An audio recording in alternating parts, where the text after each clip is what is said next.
Hello and welcome to Max Sports Performance.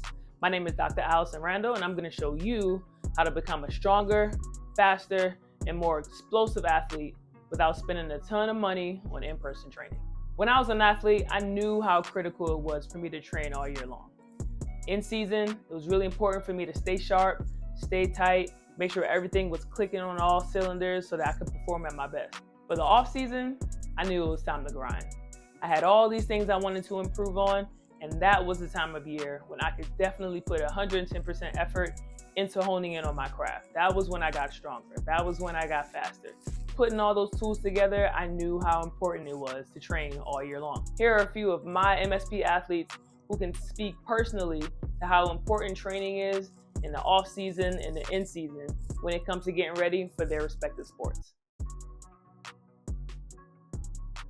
So my name is Danny Oslo. When I was younger, I think I spent most of my time doing like jiu-jitsu and taekwondo. I did a lot of like martial arts growing up, and then I got to Virginia Tech. I ended up joining the cheer team. So I got a lot stronger from that and kind of like got a love for like getting stronger and like kind of put a new perspective of like what working out in the gym can look like. I found my way back to jiu-jitsu and competing when I can. When I first got out, I had like a small break for money, but like got back into it, competed a couple times, ended up taking gold, which was cool. Just got a promotion in jiu-jitsu, so now I'm in like the bottom of a bracket again, so I'm trying to work my way into competing. When I was in high school, I hurt my back, and I'm to be honest, I'm not fully sure to the extent of like what the injury was, other than I think I had maybe herniated some discs. Went to a chiropractor for a while, and it did stop me from doing any competition that I was doing in high school. So it's been a constant battle dealing with that. I still like every once in a while it flares up with me, but after I graduated, like having been exposed for the first time of like having an actual like coach who knows what they're doing, designing your program, versus before that I was probably just doing like your typical bro split. The progress I made in the 2 years that I had an actual coach compared to the progress I made prior was pretty clear. It was very, very different. It was a very different level. When I was starting to like think about actually competing for jiu-jitsu, I knew I had some goals that I didn't have experience doing. And then, I mean, programming around my back pain, like having someone who's a professional who knows a little bit more about like what exercises target what muscle groups and how to work in like stability while achieving your other goals. Having really like high level like hip mobility and the conditioning wasn't a part of it. And that was something I didn't necessarily feel like I knew how to program for. And you reaching out and telling me that like you were doing the coaching, and I was obviously very familiar with your style. I knew it worked really well for me. So I figured like if I had this like goal of competing, it made sense to hire a coach instead of trying to figure it out myself. And it was pretty clear from like the first cut of the program that it was in line with those goals. Giving it like a few weeks or like a couple cycles of programming into it, it got more and more specific to like not just what works for my general goal, but what's going to work for me to achieve that goal. And I did get better at it. Like my conditioning was far better. I noticed it like in practice, and like I was well beyond like my training partners that I had. Like I could tell after doing like training consistently for a year, my conditioning was better than the people who were only doing their conditioning on the mat. So it started off, I told you that I wanted to go compete. I needed to prioritize my conditioning. I needed to cut down about 10, 12 pounds from where I was. As we progressed from being far away from the tournament to closer, I got more and more heavy into the conditioning. I was also conditioning more on the mat, and I was more prepared for that conditioning. Definitely gave me advice on how to eat, and I did lose the weight. I got down to, it was the first time I've ever been below 200 pounds, probably since I was like 18. Like I had a really significant athletic advantage over the people I competed against. That comes from having like the putting in the work beforehand and getting stronger. In my head, if you have a goal for, especially like if you have a sports related goal where you want to get better at a sport that you've been doing, or in like a sport that you have never really competed in before, having a coach will give you an edge that other people won't have. And like everyone who's on a professional sports team has a coach. I knew that I had results in the past. I knew we could do it again for a different modality. My name is Richard Kemp. I transitioned out of college. I leaned more into running and more cardio sports, so ultra marathons. She helped me through a build going into my first marathon back off surgery. It was about 6 months, 8 months of lifting and progression from PT back into a regular strength program. Yeah, so from the running side, my training blocks look anywhere from 4 to 6 days a week running, So where the strength programming fit in very well is in those off days. That's when we kind of targeted those lifts. That 2 days of kind of a small, medium lift focus was really just kind of the extra icing on the cake when it came to the running program. Everything was at home. So when we started the program with Coach Randall, I kind of sent her a few pictures of my at-home gym. She kind of took those pictures and the gym equipment I had and was able to tailor all my workouts to something that was feasible at home, and even came up with some creative solutions that I hadn't been thinking of prior to working with her. So the biggest thing for me, the accountability, kind of hit the nail on the head there. Without a lot of structure, I'm not a very motivated person. So in our program for strength training, there was a lot of communication throughout the week. You would always check in to see how the lifts went, and then kind of additionally would follow up throughout the week just to kind of check in to see if there was anything different we could do. Start to finish, I always felt like there was accountability there for me to get my stuff done, but you were also kind of giving me feedback along the way, even when I wasn't asking for it, just to make sure that I was getting the most out of everything. For me, it came down to my personal schedule. Even kind of going back to the accountability, just having the online presence is enough to kind of make me stay focused to a plan.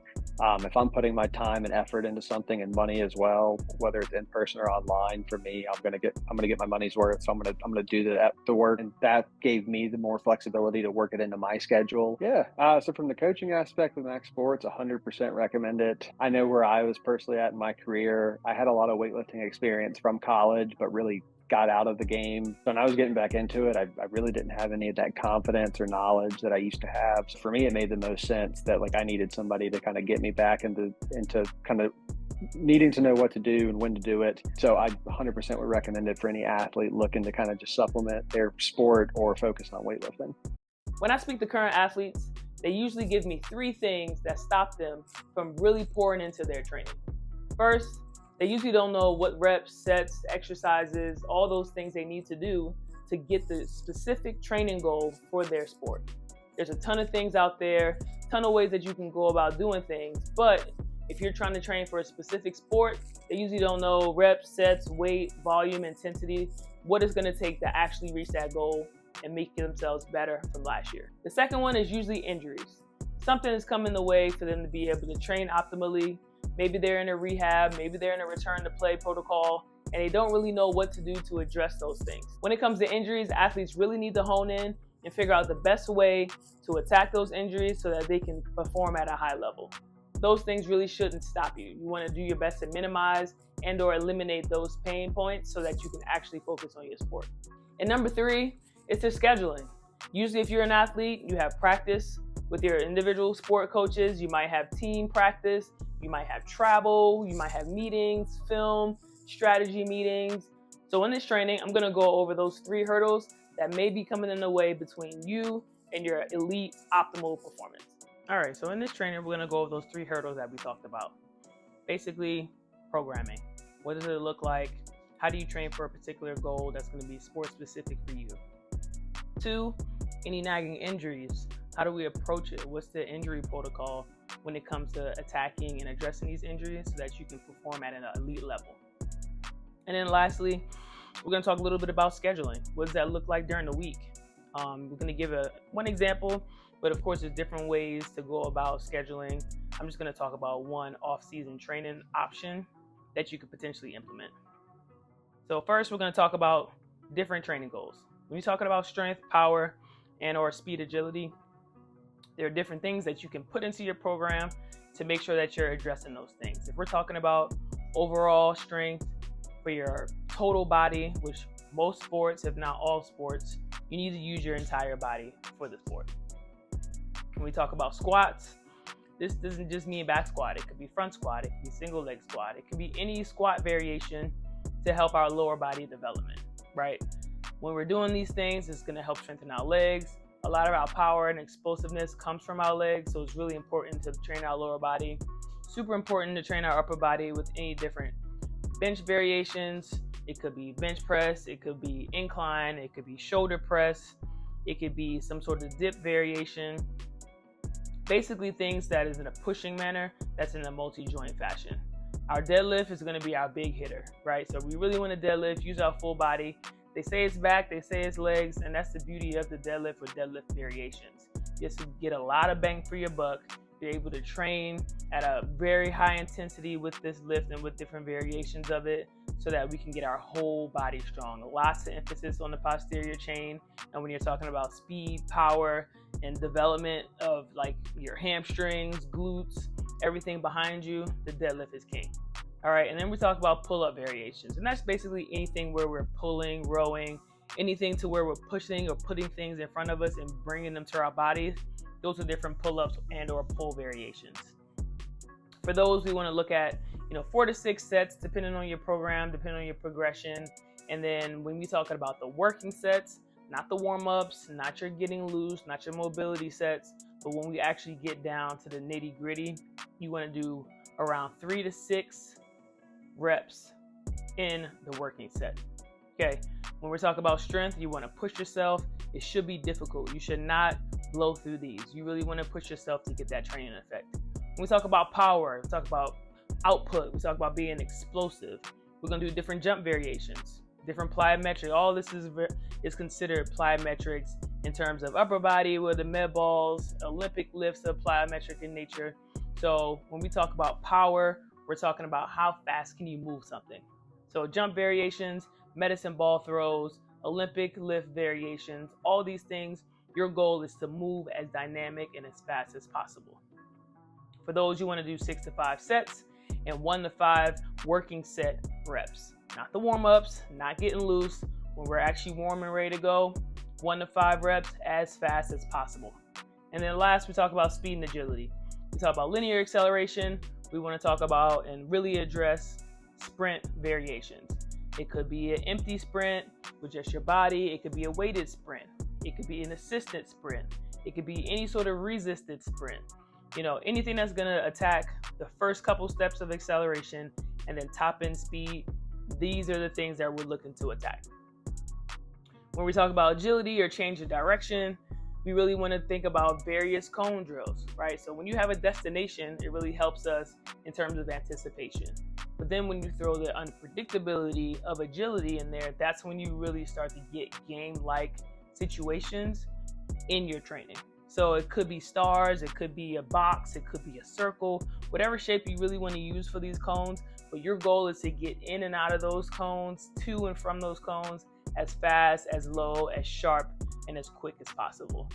4 to 6 sets, 4 to 8 reps. I would probably start with some sort of like a 1 to 4 work rest ratio, to where if you do something for 10 seconds, then you rest for 40. And as you kind of get used to the work and you're able to get used to the load, you can reduce your rest time so that it can be a little bit more challenging. Next, we're going to talk a little bit about our recovery and our rehab and our injury protocol when it comes to adjusting these injuries from sport or daily life, things that come in the way that will happen. We know sports is risky, so what we want to do is try to combat it and prepare you as best as possible. So you want to mobilize. All right, let's get the joint moving as best as we can. That can be stretching, foam rolling in and around that joint where the injury is. Then you want to activate. Could be bands, it could be different, small movement, pulses. If it's a shoulder injury, we can do internal, external rotation activities, scap work, so that we're activating the actual area and that we can move over into the stabilization phase.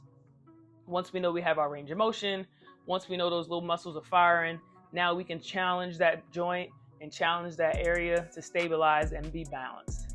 Once you can hit that, now we move over into the strengthening phase. So now we're strengthening at the joint. So if it's a knee, we're going to try to strengthen, our quad. We're going to make sure our hamstrings are strong. We're going to make sure our anterior tib is developed and working.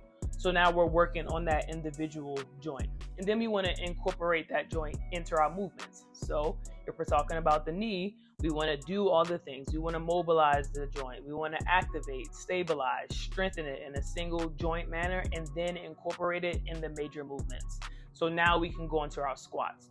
Now we can go into our lunges and our step ups. So now we have this whole cycle where we address the injury. We're able to implement different activities to hit each spot, so that not only are we addressing it, but it's never leaving our program. So it's always going to be in the forefront when it comes to either prevention of injury and or recovery from a previous injury. And then last, we're going to talk a little bit about our off-season training schedule. Of course, it's going to be dependent on what you have going on, what your practice schedule is, travel, all those things we have to consider. All right, if we're talking about 3 days a week, we can easily split it up in a Monday, Wednesday, Friday situation. On those off days, it could potentially be a practice, it could potentially be an off day, but we definitely know we can hit 3 days a week. All right, if you have 4 days that are available, we could definitely split it up to where it's 2 lifts, rest, 2 lifts, rest, rest, right? So now you have days where you can actually go back to back, hitting different muscle groups, having different training emphasis on those 2 days, and then have an off day and then repeat. If you have the luxury of hitting the 5 day, that's great. That's even better.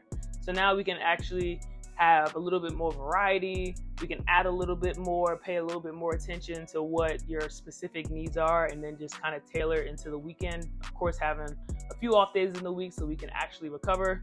And then if you really are feeling froggy and you want to hit that 6 day, there's different ways you can split it. Lift, lift, condition, lift, lift, condition. Of course, we can incorporate our training for our sport into this regimen or into this schedule, but really getting a ton of work done in 6 days. Of course, having an off day of doing absolutely nothing so we can rest, recover, and hit it from the beginning again. So, like I said, with these 3 things, definitely addressing what you're doing, how you're doing it, and what the training goal is, how we manage athletes with injuries, what that looks like from a rehab, prehab standpoint, and then also how to fit it and implement it into our regular scheduled program. Now, we know those 3 points are not going to be the only thing that keeps you from success. We want to talk about our mindset. All right, what are we thinking about when we're training? How are we preparing for our competition? How are we preparing to be elite? We want to talk about nutrition. How are we fueling our bodies for optimal performance? We want to implement a recovery protocol, figure out the best way to bounce back so that we're ready for every competition. But we know you don't have all the time in the world to research, study, and go through all the things that it takes for you to be elite from a sports performance standpoint. And that's where I come in. So if you're ready to improve your strength, improve your sport endurance, be faster, stronger, more dynamic, a better version of yourself, click the link below and let's set up a call. I'd love to work with you. My goal is to get you to an elite level and to make you the best version of yourself possible. This is only for people who are ready to take that next step to dominate the competition. If that's you, go ahead and click the link below, and I can't wait to talk to you. Take the first step to maximize your athletic potential and maximize your performance. I can't wait to talk with you. Max out.